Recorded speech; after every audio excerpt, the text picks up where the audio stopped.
ازبکستان و تاجیکستان چه امکاناتی برای همکاری ها دارند؟ به همگان معلوم است که در جوانترین منطقه جهان آسیا مرکزی 5 کشور موجود هستند، لیکن مناسبت های دو جانبه تاجیکستان و ازبکستان این محور مناسبت هایی که در منطقه ما برگزار می شود، چون که هم تاجیک خلق تاجیک و ازبک از قدیم ایال در اینجا امور به سر میبرند و مناسبت این دو خلق منطقه به افزای منطقه تاثیر سخت دارد. برای همین با عقیده ما چقدر مناسبت های دو جانبه تاجیکستان و ازبکستان زیشتر شود، فراختر شود، اگر همین قدر آنها مثبت و همگرایی زیچ آسیا مرکزی تاثیر خود را میگذارند. شما یک زمان در مقاله هایتان گفته بودید که تاجیکستان و ازبکستان میتوانند با همگرایی بیشتر یک محرک برای تمام آسیای مرکزی باشند. چگونه میتوانید شرح بدهید؟ اینا من میگیرم از تاریخ شاهراه ابریشم. در دوره بهترین یعنی شکوه شاهراه ابریشم یک عنعنه داشتیم، اینم باشد اسب ها در شمال، کشتی ها در جنوب. یعنی انمین یعنی اسب ها در شمال از پایتخت کهن چین کاروان میبرآمد، کاروان های خشکگرد، یعنی اسب ها، اشترها، آنها حرکت میکردند توسط آسیا مرکزی. عکس به دو تقسیم میشدند، یا به بندرهای بحر میانه زمین یا بندرهای بحر سیاه می آمدند. انمین عنعنه که الان از سال 1991 تا 2001 30 سال عنعنه دارد، این را اکنون چیکار میکنیم؟ اما عنعنه ها را به ساختارهای دولتی میگذارانیم. برای همین من گفته میتونم که آن وقتی که ساختار مربوط ازبکستان تاجیکستان یک جای باشد، اگر ما میتوانیم که سالها بودن که تجارت دو جانبه خندآور بود، تا 18 میلیون دلار افتید که این عموما با منفعت ملی نه تاجیکستان نه ازبکستان راست نمیاد. امروز ما حرکت کرده هستیم که تا 9 میلیارد رسیم و در ماه می 2 سربازی رو خوردن و آنها یک سطح نو از نقطه نظر پسیخولوژی نو را گرفتن، 1 میلیارد دلار را گرفتن که ما میتونیم که بعد از 3-4 سال این 1 میلیارد قله را عبور کنیم. برای همین گفته میتونم که از طرف اهالی هم میخواد است، آنها 34 میلیون است، ما با 10 میلیون نزدیک شده هستیم. یعنی این جامعه 44 میلیونه از نقطه نظر اقتصاد هم یک وای هستند، مقدار لازم است که یک جهش داشته باشیم در سالهای نزدیک. بعضی از سیاستشناسان و اقتصاددان ها میگویند که اقتصاد ازبکستان نظر به اقتصاد تاجیکستان بسیار بزرگ و پیشرفته است و امکان هضم کردن اقتصاد تاجیکستان از طرف کشوری همسایه امکان دارد. نظر شما در این باره چی است؟ یک طرف این سخنان درست هستند که امکانات یعنی پتانسیل یا ذخیره های اقتصاد ملی ازبکستان البته زیاد است. یک مثال میارم، این کشوری که با 10 گانه اقتصاد جهان وارد میشد که سالانه 70 تا 80 تن طلا را استخراج میکنند از زرافشان، حوزه دریای زرافشان.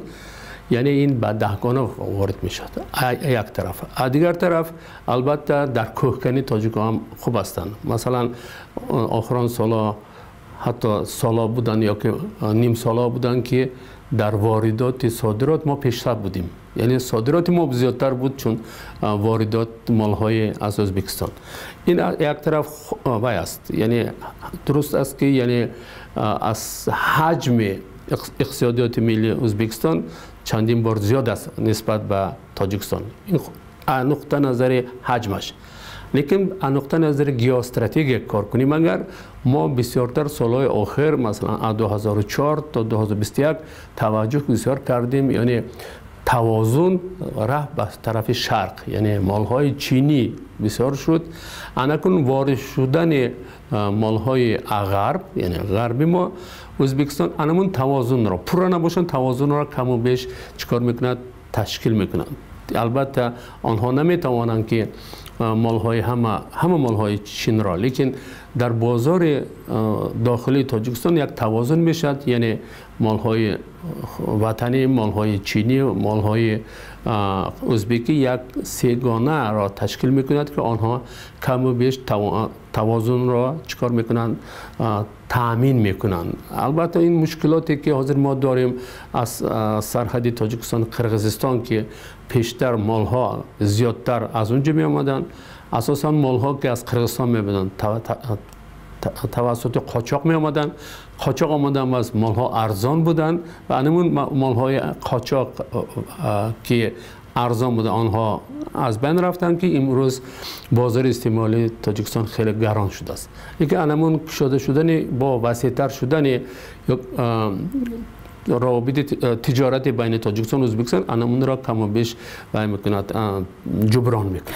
حالا به نظر شما در این همکاری ها چی نمیرسد؟ از چه امکانات جانب ها استفاده نکردند؟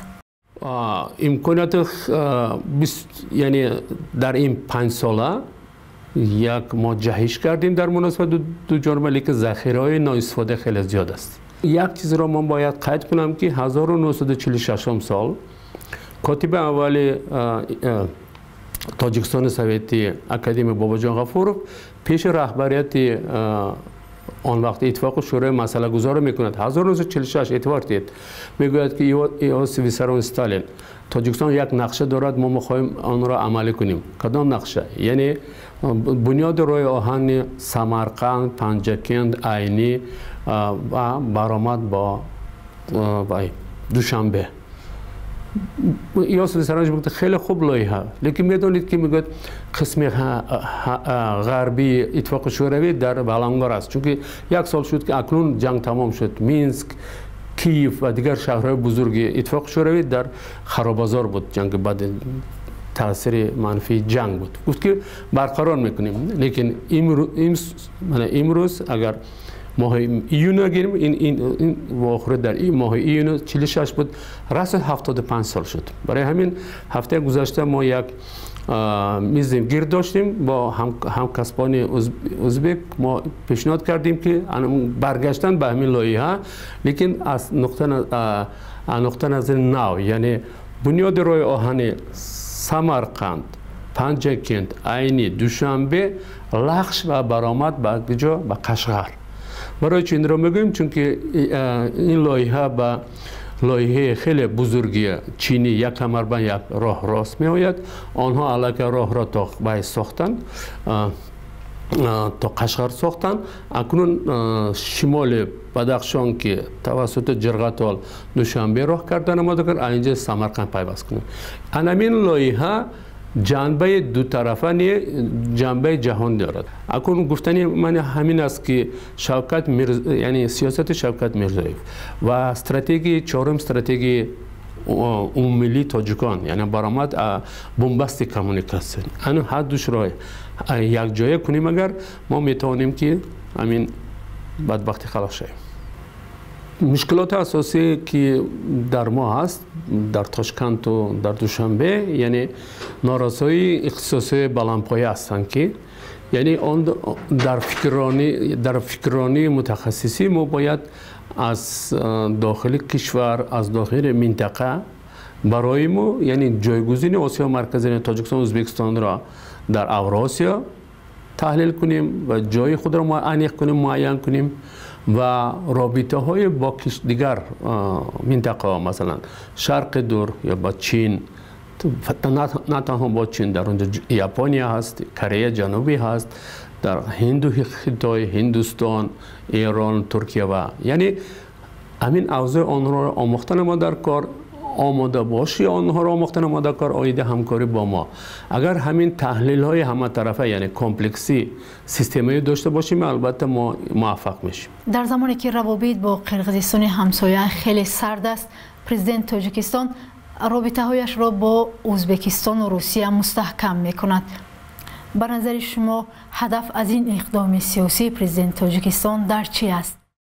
این چیز سرچشمه میگیرد از آن که ما این سال در 2 سازمان با نفوذ رئیس کننده هستیم. ما رهبر این سال یعنی هر سال در سازمان همکاری شانگهای و سازمان اهنامه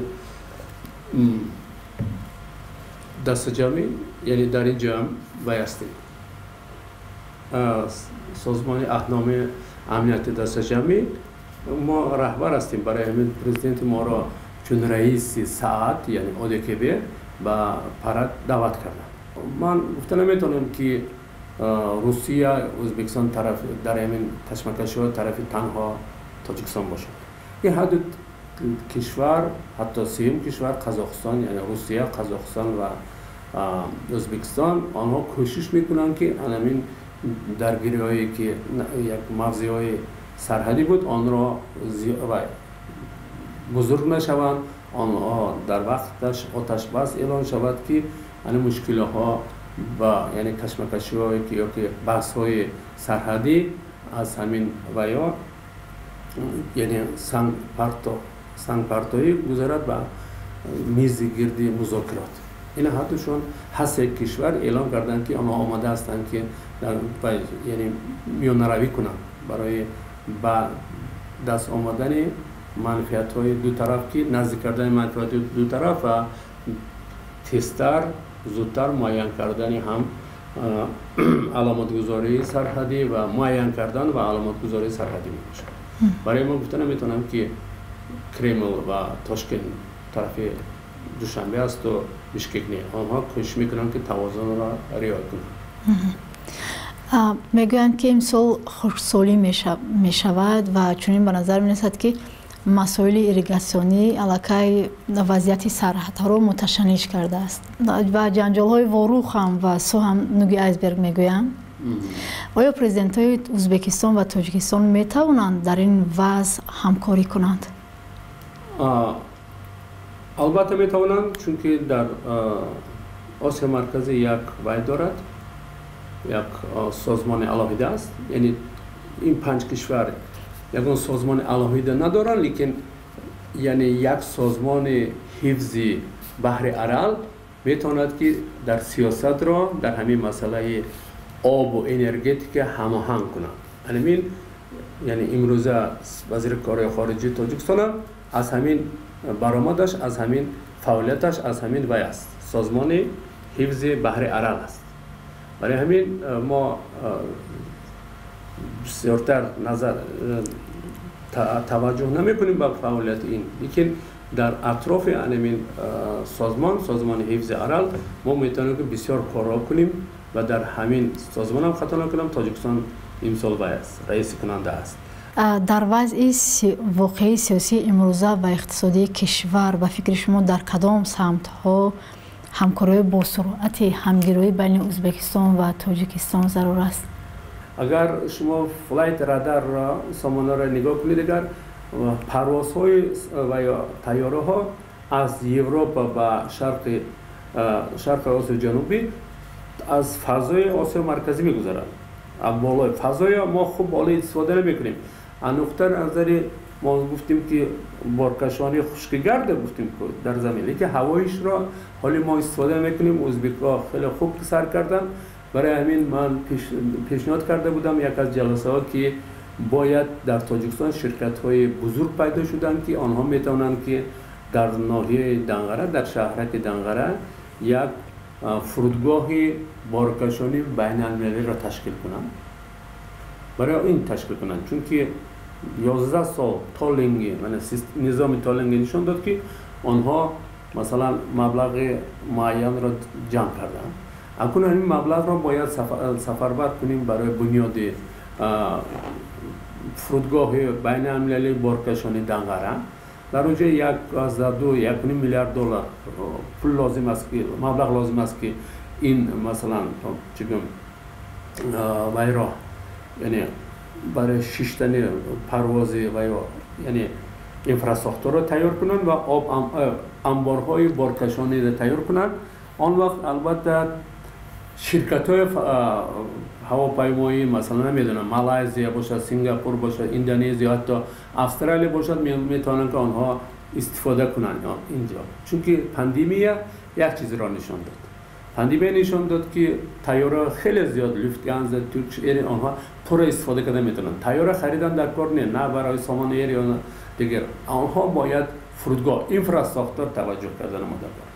اگر همین را کرده تانیم البته جای خوب است. یعنی دنگره ما میدونیم که روز سالهای نزدیک یک کارخانه بزرگ کارکرد نفت کار میکند. یعنی نفت اوی کراسین خودش میشه حکومت از ما طرف میکند که ما چیکار کنیم ذخیره 2 ساله غذا را تقویت کنیم جمع کنیم. ما خوب ما راضی هستیم لیکن برای چه خودشان این کارا نمیکنن که آن وقتی که نفت خیلی ارزان شد حتی وقتش بود که سال گذشته در ماه خطا نکنم فوریه یک بریل نفت 200 لیتر نفت تا $10 غلط. انا ما وای داریم چیکار شخته های و انگیش داریم شخته های مثلا گاز و نفت آنها را ما باید با انبارهای زیر زمینی برای جمع کردن محصولات نفت اگر ما 10 تن همون وقتی که ارزان بود میخریدیم ما طلبات ما 1 میلیون تن ما 7-8 سال میتونستیم که خریداری نکنیم محصولات نفت را در انبارهای زیر زمینی که من مثلا شراب اصفرمی یا که مثلا بالجوانی و در جارای آهن هست اون را شونده می آوردیم اینجا ذخیره میکنیم. وقت‌های اخیر درباره تأسیس یک اتحادی دولت‌های آسیای مرکزی میگویند. تا کدام اندازه این کار امکان پذیر است و آیا چین و روسیه با آنکه سازمان‌های منطقه‌ای را تحت نفوذ خود آورند به تأسیس چنین یک اتحاد اجازه می‌دهند؟ باید تاکید نمود که در امروز در آسیا مرکزی 10 لایحه برنامه یا استراتژی جهانی عملی میشه. 10 از یک کمربند یک راه چین تا اتحاد دولت‌های ترک زبان یا که ایران زبان 10 تا اعتبار میتیم دهمش این لایحه یک تشبث شوکت میرزایف که آید همگرای زیچ آسیا مرکزی است. از 10 لایحه یا که برنامه 9 تاش در پایتخت‌های بیرون از منطقه کار شده است. پکین مثلا مسکو و انقره و دیگر که اساساً دهمش که آخرانش از نقطه نظر خرونولوژی لیکن مهمش از نقطه نظر اولویت دارد این همگرایی زیچ کشورهای آسیا مرکزی. اول یکم کوشش بود سالهای 90 هم پرزیدنت اول قزاقستان نورسولتان ابیشویچ نظربایف پیشنهاد کرد بعد اسلام عبدالغنیویچ کریموف در اعتراف شد که آنها حرکت کردند کوشش کردند ما بعد جنگ شهروندی با اینجا شامل شدیم اعتبار دید. این مرحله همیشه بود که برای آنچه موفق نشد چون که همه کشورها با نقطه نظر ساختار اتریبوت‌های دولت‌ها موضوع بودند چون که همه برای ارتش خود را ساختن دولتداری خاص خود را ساختن ارتش دولت یعنی همه نمودهای دولتداری ساختن با همین بند شدن و این استفاده کرده ازبک 2004 وارد شد به اتحاد کشورهای آسیا مرکزی روسیه و 2005 در سنت پترزبورگ اعلان کردند که یعنی اتحاد دولت آسیا مرکزی با این اتحاد سابق اتحاد گمرکی یک جا است یعنی یک دیگر تکرار میکنن بر هم میافتن اعتبار دید برای چه موفق نشدن چون که 5 کشور برای ساختن خانه خودش بند بود یعنی که 5 خانه ساخته شدن بس چی میشه 5 خانه یک محله میشه محله شدن بس راه قدم نکرد بین 5 خانه راه ساختن نکرد خط برق گذراندن نکرد دیگر اینفراستراکچر رو کردن نکرد این مرحله آمد برای همین دویمین نسل رهبران سیاسی که از شوکت میرزایف سر میشد آنها البته در مد اول نه تنها ملت سازی یا دولت ملی ساختن را پیش میگیرند و همگرایی منطقه‌ای را میبرند.